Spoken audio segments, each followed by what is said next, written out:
The Pacific Theater, 1942 to 1945. The dense jungle undergrowth of the Pacific Islands created a unique combat environment, where engagements often occurred at ranges of less than 30 yards. In these conditions, the United States Marine Corps deployed a weapon that would challenge every assumption Japanese forces held about modern warfare: the 12-gauge pump-action shotgun. While the historical record of specific combat employment remains limited, the presence of Winchester Model 1897 and Model 1912 shotguns in Marine units throughout the Pacific Campaign represented a tactical capability for which Japanese military doctrine had made no provision. The Imperial Japanese Army had spent decades preparing for war against Western powers. Their training manuals addressed British rifles, American machine guns, French mortars, and Soviet submachine guns.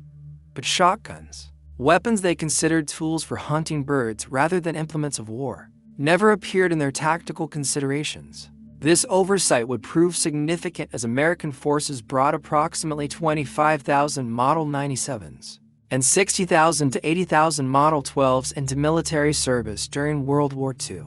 Japanese military doctrine in 1942 centered on spiritual power that would overcome material disadvantage. This philosophy wasn't merely propaganda, but a calculated response to industrial reality. Japan produced less steel in a year than America produced in a month. The Imperial Army's solution was to make each soldier superior in close combat, where spirit and training would prevail over mechanical warfare.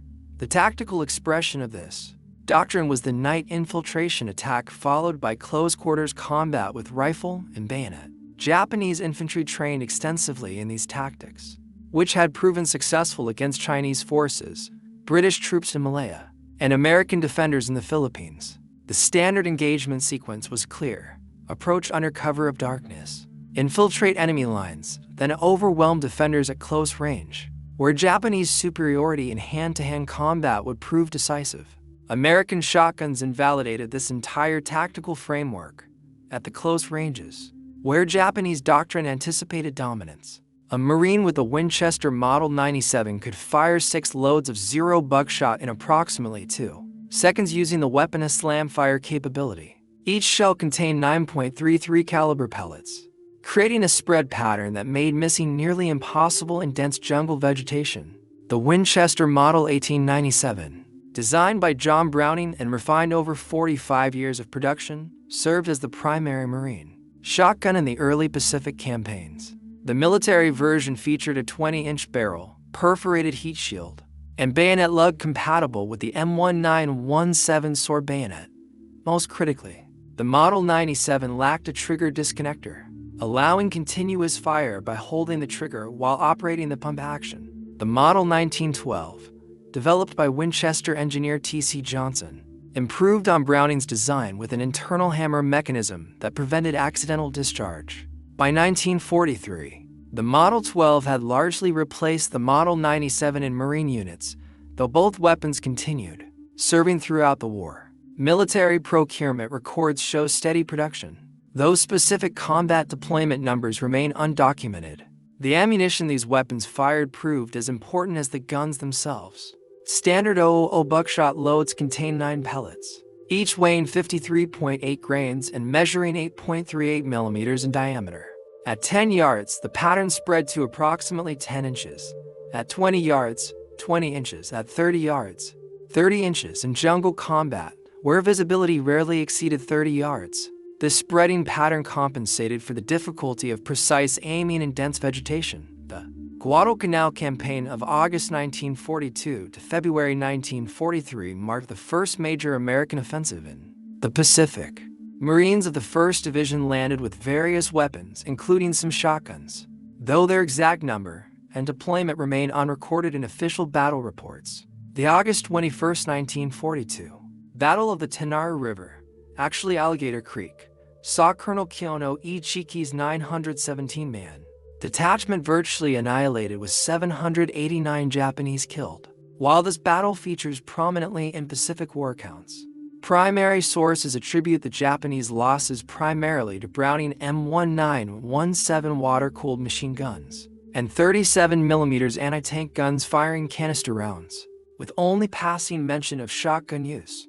Throughout the Guadalcanal campaign, Marines employed shotguns primarily for perimeter defense and jungle patrols. Photographic evidence shows point men carrying Winchester shotguns during patrol operations, positioned to respond to ambushes in the dense jungle terrain. However, after-action reports focus overwhelmingly on machine guns, rifles, and artillery as the primary weapons affecting battle outcomes. The jungle environment of Guadalcanal created unique challenges for all weapons, but particularly for shotguns.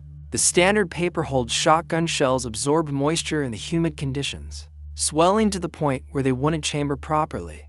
This problem would persist throughout the Pacific campaign until the adoption of brass case shells. The humidity of Pacific Islands created a critical ammunition problem that nearly negated shotgun effectiveness. Standard commercial shotgun shells use paper hulls that absorb moisture, swelling in the 100% humidity common in jungle conditions. Shells that chambered easily in dry conditions became impossible to load after exposure to tropical moisture. Marines reported shell swelling so badly they had to be hammered into chambers, obviously impossible during combat. Marines learned the Model 97's unique slam-fire technique, though instructors warned against over-reliance on this feature due to ammunition consumption and barrel heating. The Marine Corps' Table of Organization E100, effective from 1943, authorized 306 shotguns per Marine division. These weapons were distributed primarily to military police companies, pioneer battalions, and selected rifle squads for specialized duties.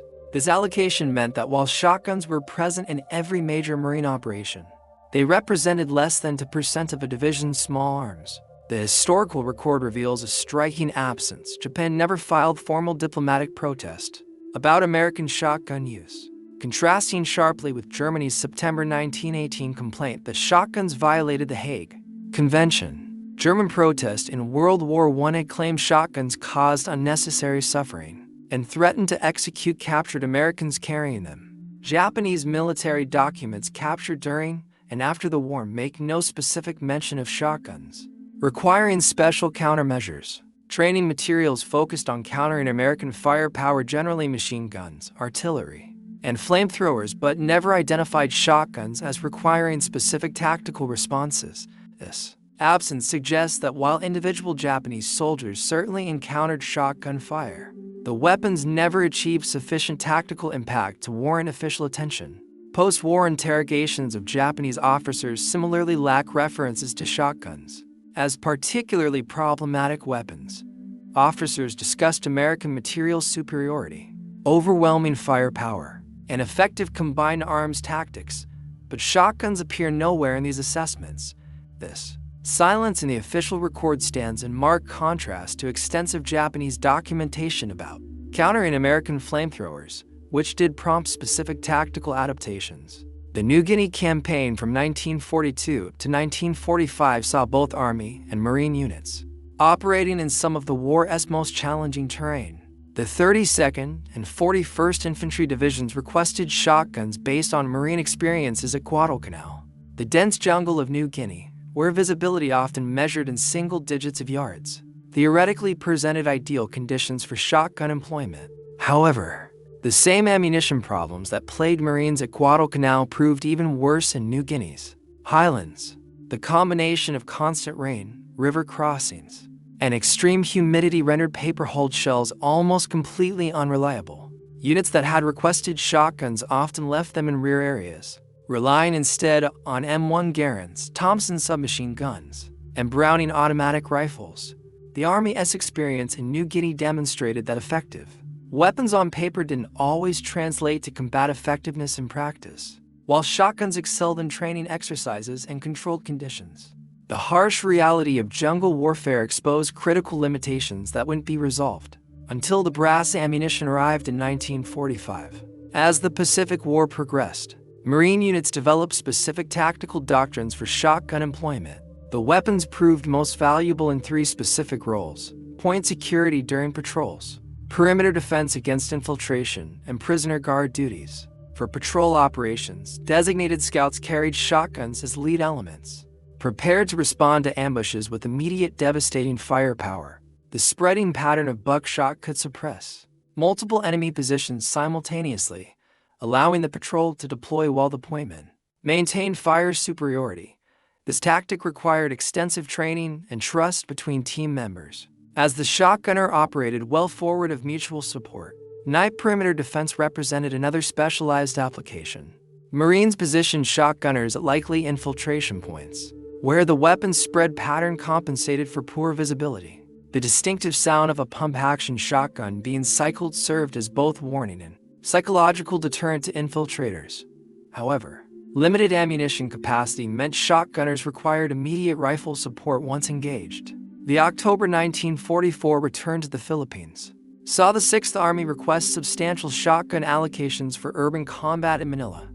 However, Marine participation in the Philippines ground campaign was minimal, limited primarily to artillery support and air operations.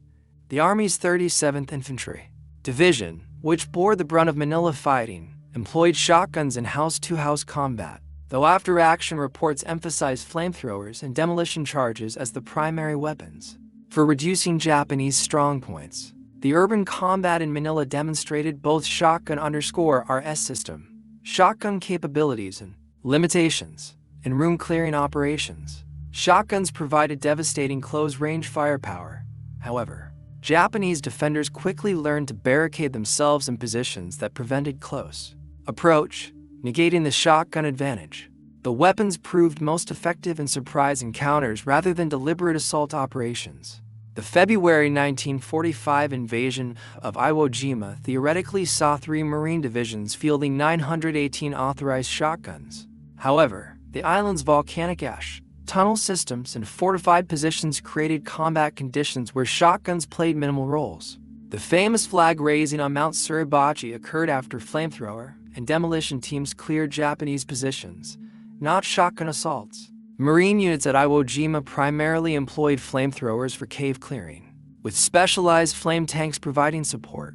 The M22 flamethrower could project burning fuel 40 yards into cave complexes, far exceeding shotgun range. Of the 26,000 American casualties at Iwo Jima, existing records attribute none specifically to the absence of shotgun firepower or failures in shotgun tactics. The adoption of brass ammunition arrived too late to significantly impact Iwo Jima operations. The M19 brass shells reached some units in late March 1945, after the battle's conclusion. This timing meant that Marines at Iwo Jima still struggled with swollen paper shells, further limiting shotgun employment in one of the war's most intense battles.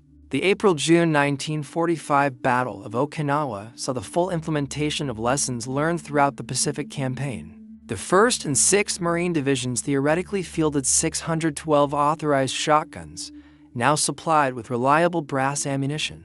However, the battle's character, fought largely in open terrain against prepared defensive positions, offered limited opportunities for shotgun employment. The Japanese 32nd Army on Okinawa had adopted a defense-in-depth strategy, avoiding the banzai charges that had characterized earlier battles.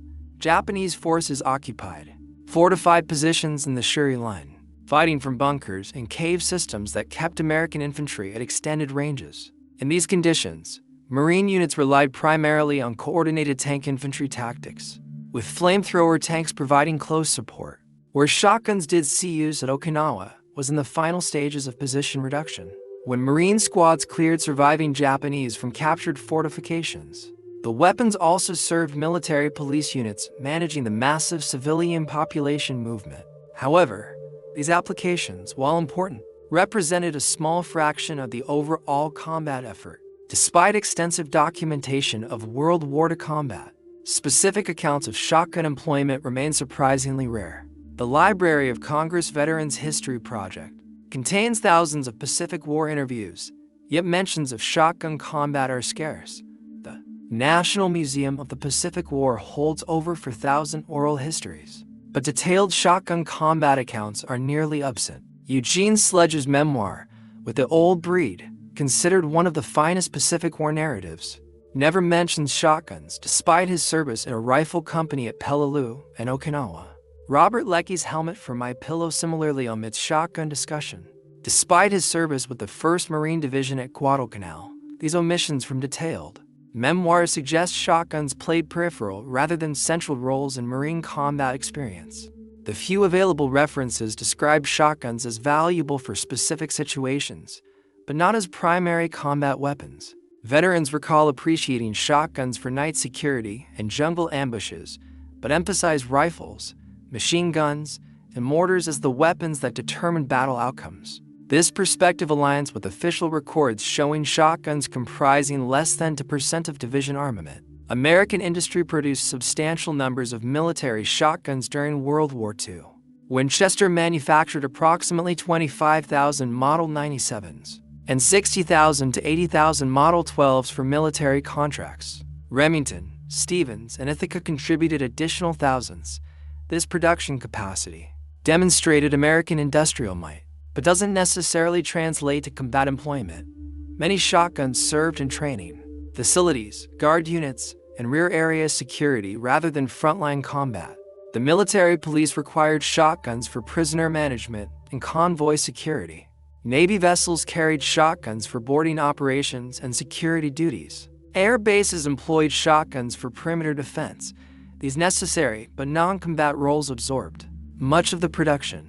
The disconnect between production numbers and combat accounts suggests that, while America possessed the industrial capacity to arm every Marine squad with shotguns, practical limitations, ammunition problems, tactical constraints, and doctrinal preferences meant most remained in secondary roles. The shotgun served as a specialized tool rather than a standard combat weapon. To understand the shotgun's actual role in Pacific combat, comparison with other weapons proves instructive. The M2 flamethrower, introduced in 1943, appeared in virtually every account of cave and bunker clearing. Marines at Iwo Jima employed 27,000 gallons of flamethrower fuel, with detailed records of its effectiveness. By contrast, shotgun ammunition expenditure records remain conspicuously absent from the same reports. The Browning automatic rifle BAR served as the Marine squad's base of fire, with extensive documentation of its employment and effectiveness. Every Marine rifle squad included 3 BAR teams by 1944, with detailed training programs and tactical doctrine. Shotguns, despite their theoretical authorization, never achieved similar doctrinal integration or combat documentation. Even the relatively rare M1918 Browning machine gun generated more combat accounts than shotguns. Veterans describe specific instances of Browning gun employment, ammunition consumption, and tactical impact. The absence of similar shotgun accounts suggests their actual combat use remained limited.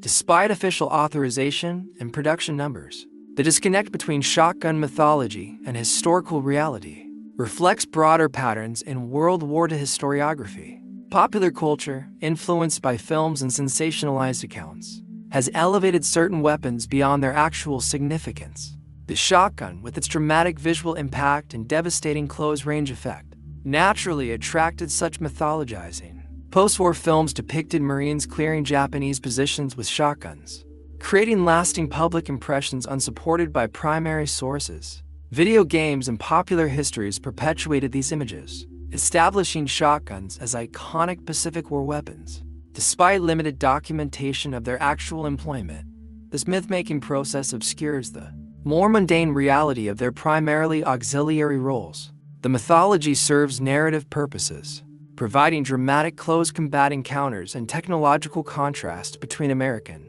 and Japanese forces. However, historical accuracy requires acknowledging that while shotguns were present and occasionally effective, they never achieved the tactical significance of rifles, machine guns, mortars, or flamethrowers in determining battle outcomes. The few documented veteran accounts of shotgun use provide valuable insights into their actual employment. Marines who carried shotguns recall them as useful for specific situations, but burdensome for general combat. The weapon's weight, limited ammunition capacity, and specialized role meant many preferred rifles for routine operations. A Marine veteran interviewed in 1985 recalled carrying a Model 97 on Guadalcanal. It was good for night watch and jungle paths, but you couldn't engage at range. When the shooting started, you wanted a rifle. This practical assessment reflects the weapon's limitations in varied combat situations. Shotguns excelled in their niche, but couldn't serve as primary armament. Another veteran from the 2nd Marine Division described shotgun allocation. Each squad was supposed to have one, but half the time it stayed with the company gear to specialize for everyday use. This comment illustrates the gap between official authorization and practical employment. Units possessed shotguns, but often found rifles more versatile for routine operations.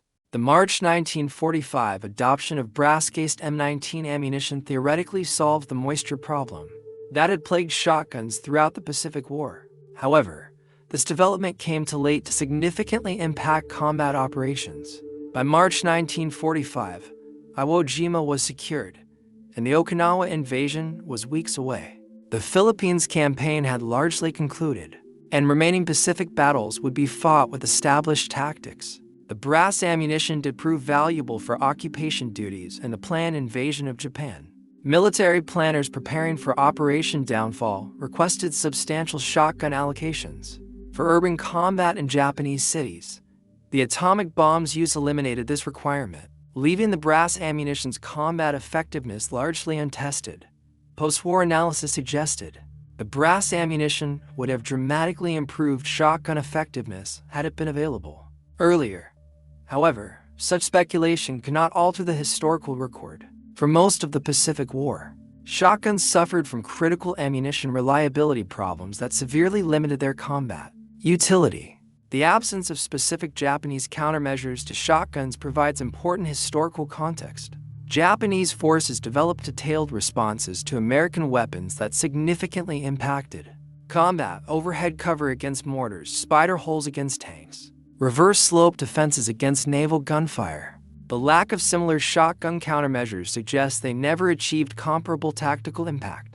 Japanese tactical evolution during the Pacific War focused on countering American material superiority through terrain utilization and defensive depth. The shift from beach defense to inland fortifications, the development of interconnected tunnel systems, and the eventual abandonment of banzai charges all responded to American firepower generally, rather than specific weapons like shotguns. Post-war Japanese military studies extensively analyzed American tactics and weapons, but barely mentioned shotguns.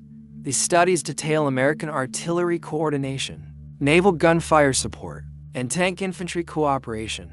The absence of shotgun analysis and otherwise comprehensive examinations suggest their minimal impact on Japanese tactical thinking.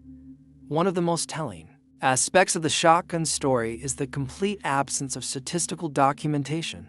World War II generated enormous quantities of data, ammunition expenditure, casualty correlations, weapon effectiveness studies. Yet no reliable statistics exist correlating shotgun employment with enemy casualties or tactical outcomes. The operational research section, which analyzed weapon effectiveness throughout the war, produced detailed studies of artillery, mortars, and small arms.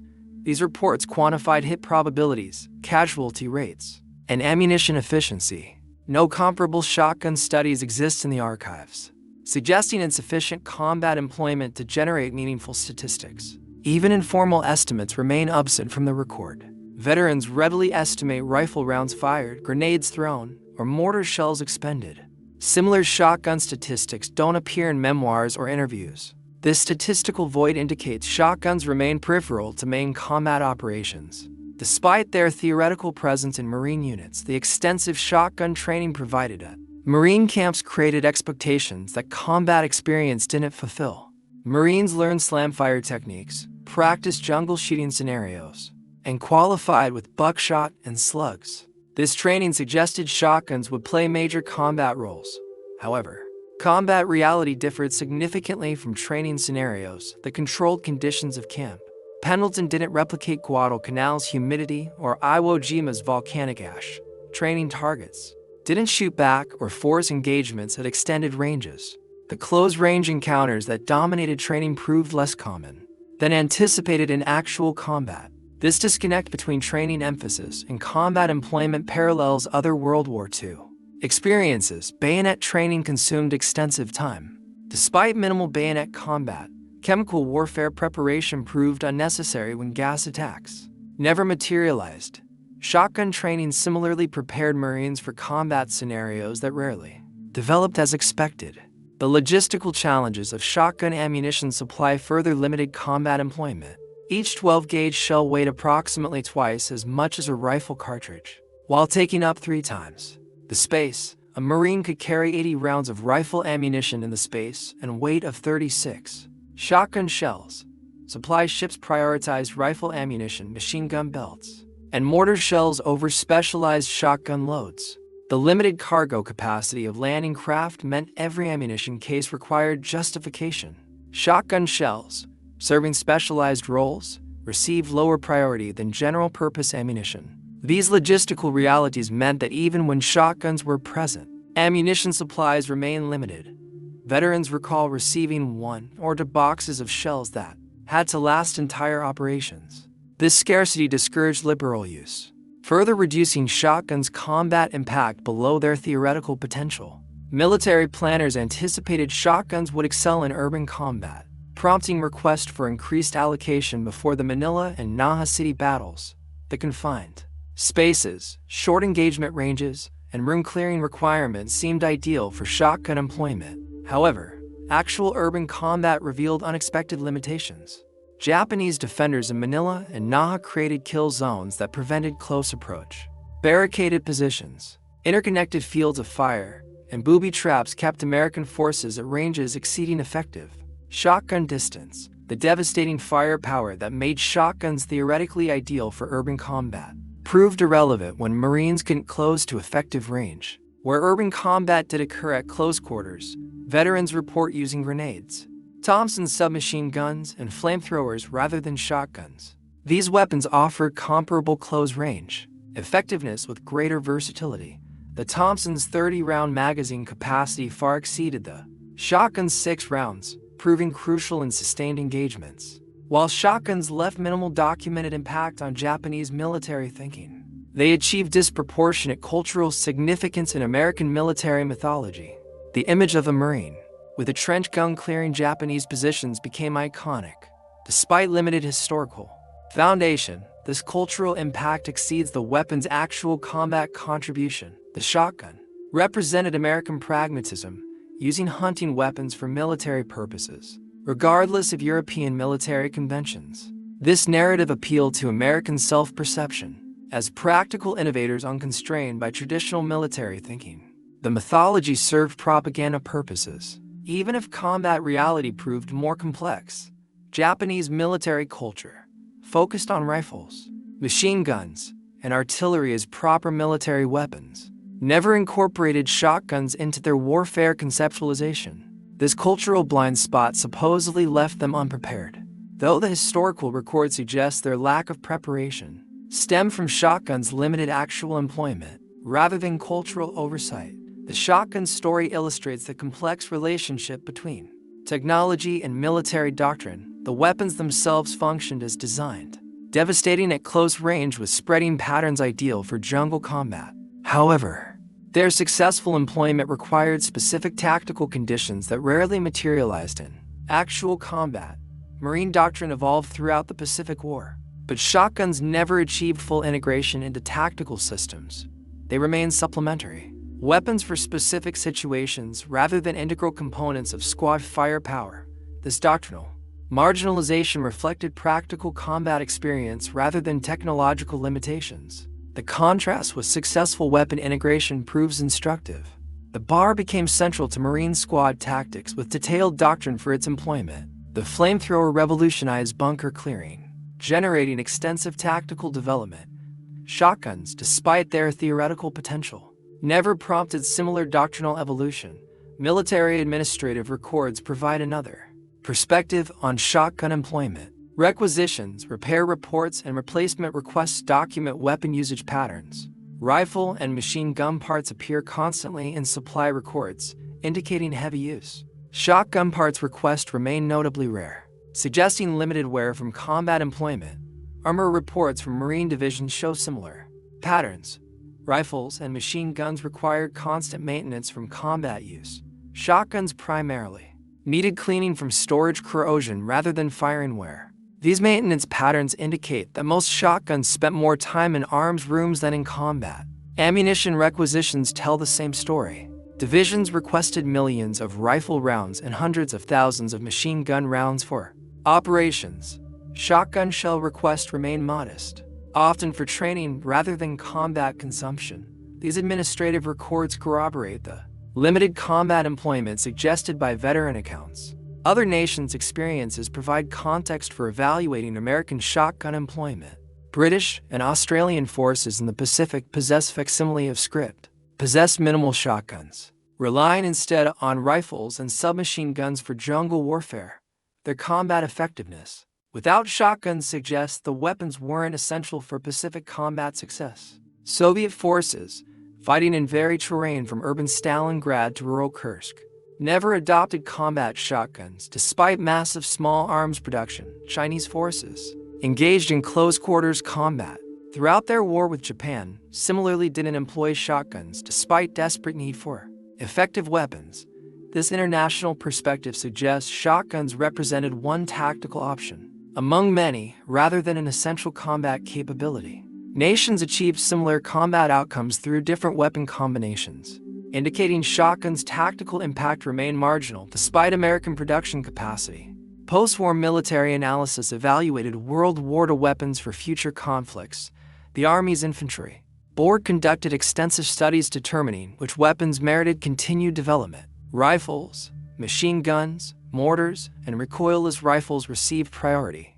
Shotguns earned minimal attention, suggesting their World War II performance didn't justify major investment. The Korean War saw limited shotgun employment despite extensive close-quarters combat. Marines in Korea carried M1 Garands, BARs, and carbines rather than shotguns for patrol operations. This practical choice by combat veterans of the Pacific War indicates their assessment of shotguns' actual versus theoretical utility. Vietnam would see renewed shotgun use, particularly modified commercial models for jungle patrol.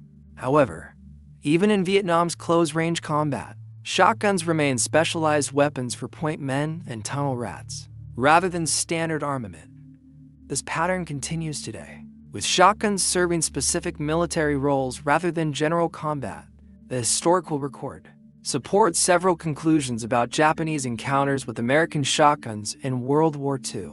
First, while shotguns were present in Marine units throughout the Pacific Campaign, their actual combat employment remained limited due to ammunition problems, tactical constraints, and doctrinal preferences. The March 1945 adoption of brass ammunition came too late to significantly impact combat operations. Second, Japanese forces never developed specific countermeasures to shotguns because they never achieved sufficient tactical impact to warrant special attention. The absence of shotgun references in Japanese military documents, training materials, and post-war analyses indicates their marginal role in determining combat outcomes. Japanese tactical evolution responded to American firepower generally, rather than specific weapons like shotguns. Third, the disconnect between authorized shotgun numbers and documented combat employment reveals the gap between theoretical capability and practical utility. While Marine divisions were authorized 306 shotguns each, most remained in secondary roles: guard duty, training, and rear area security rather than frontline combat. Veterans' accounts, when they mention shotguns at all, describe them as useful for specific situations, but not as primary combat weapons. Fourth, the mythology surrounding Pacific War shotguns exceeds their documented historical impact. Popular culture has elevated shotguns to iconic status, despite limited primary source evidence of their combat effectiveness. This myth-making obscures the more mundane reality that rifles, machine guns, mortars, and flamethrowers determined battle outcomes, while shotguns filled specialized niches. The shotgun story offers broader lessons about military innovation and adaptation. Technical capability alone doesn't guarantee tactical impact. Weapons must integrate into doctrine, logistics, and training to achieve combat effectiveness. Shotguns possess theoretical advantages, but failed to overcome practical limitations that restricted their employment. The Japanese military's failure to anticipate shotguns proved irrelevant, because shotguns never achieved the tactical impact to exploit this oversight. Their lack of preparation reflected accurate assessment of shotguns' marginal role, rather than critical oversight. The weapons that actually determined Pacific War outcomes: artillery, naval gunfire, aircraft. Flamethrowers received appropriate Japanese attention. American industrial capacity to produce thousands of military shotguns demonstrated manufacturing prowess but didn't translate directly to combat power. The ability to make weapons exceeded the ability to employ them effectively in Pacific conditions. This disconnect between production and employment illustrates that industrial might alone doesn't guarantee tactical advantage.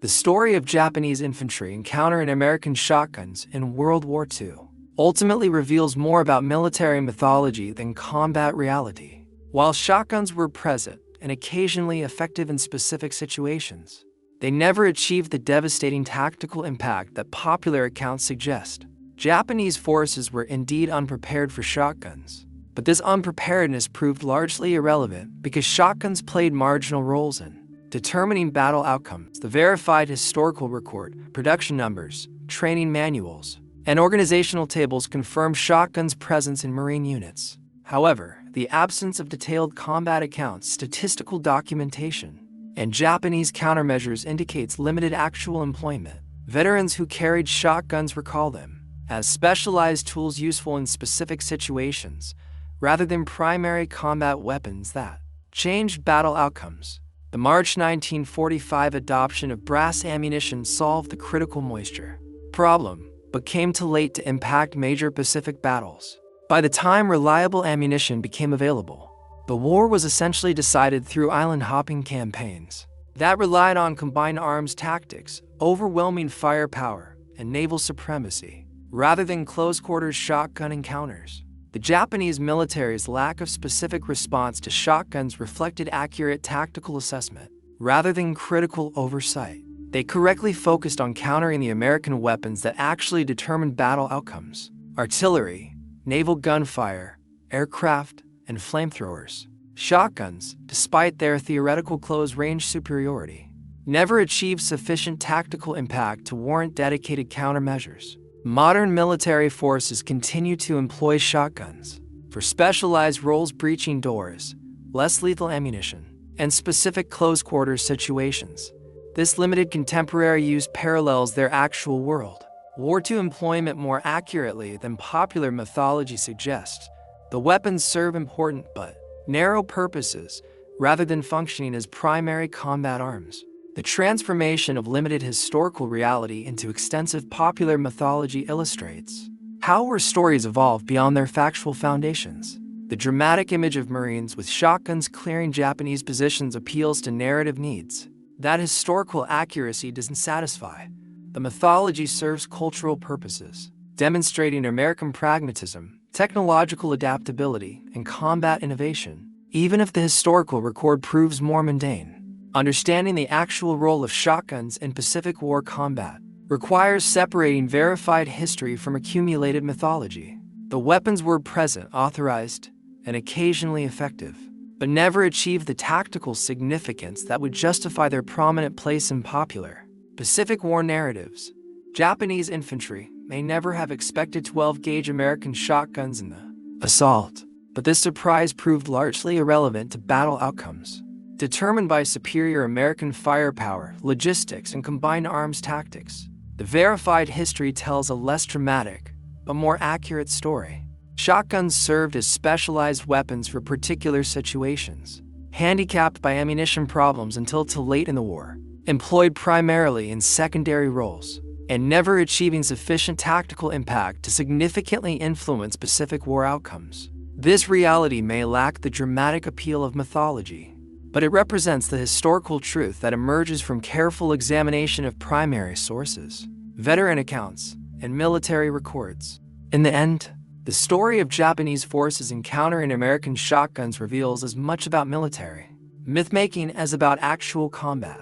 The weapons achieved cultural significance that exceeded their tactical impact, becoming symbols of American pragmatism and firepower, despite limited documented combat effectiveness. This disconnect between mythology and reality serves as a reminder that popular military history often emphasizes dramatic narratives over mundane historical truth. The Japanese infantry, who never expected 12-gauge American shotguns in the assault, were right to be surprised by their presence, but wrong to fear their impact. The weapons that actually defeated Japanese forces in the Pacific: overwhelming industrial production, superior logistics, coordinated combined arms, and relentless naval power proved far more decisive. than the occasional blast of buckshot in the jungle. The shotgun story, properly understood, illustrates non-American tactical innovation through unexpected weapons, but rather the complex relationship between military capability, combat employment, and historical mythology in the Pacific War.